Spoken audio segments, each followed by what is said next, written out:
అన్న మొన్న మన సిటీలో కొంతమంది హిందూ పిల్లల్ని తీసుకెళ్ళి సమ్మర్ క్యాంప్ వెకేషన్ అని చెప్పేసి ఇంట్లో తీసుకెళ్ళి క్రిస్టియానిటీ కోసం బోధించడం జరుగుతుంది. ఇది ఎంతవరకు కరెక్ట్?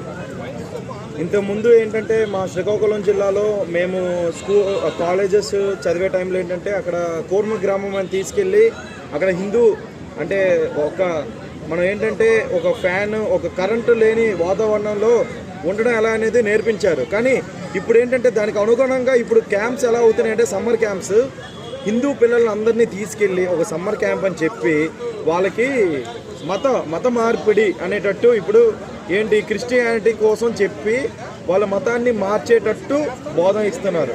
సో ఇలాంటి దానివల్ల ఏమవుతుంది, వాళ్ళు మతాన్ని అంటే ఓకే హిందూ మతం అంటే ఇదా, క్రిస్టియానిటీ మంచిది కదా వెళ్దామని అంటే చిన్న పిల్లలకి ఏం తెలియదు, చాక్లెట్ ఇస్తే ఏం చేస్తారు, కవర్ తీసి తింటారు అంతే కదా. సో అలాంటప్పుడు వాళ్ళకి ఏంటంటే చిన్న ఉన్న వయసులోనే వాళ్ళు మత మార్పిడి చేయించి వాళ్ళ ఇంట్లో వాళ్ళకి ఏదో చెప్పి చేసి వాళ్ళ ఫ్యామిలీతో మొత్తం ఇలాంటివి జరిగి ఇలాంటి వీటిపై చాలా గొడవలు కూడా జరిగాయి. మీరు కూడా చూస్తున్నారు న్యూస్లో. ఇప్పుడు సిటీస్లో జరుగుతుంది ఏంటి సమ్మర్ క్యాంప్స్ అని చెప్పి ఏదో చేస్తున్నారు. సో పేరెంట్స్ కూడా ఏం చేస్తున్నారు, ఓకే సమ్మర్ క్యాంప్ కదా వీళ్ళతో గోడ పడలేం అనేసి వదిలేస్తున్నారు. ఆ వదిలేయడం ఏమవుతుంది, ఇలాంటి వీటికి దారి తీస్తుంది.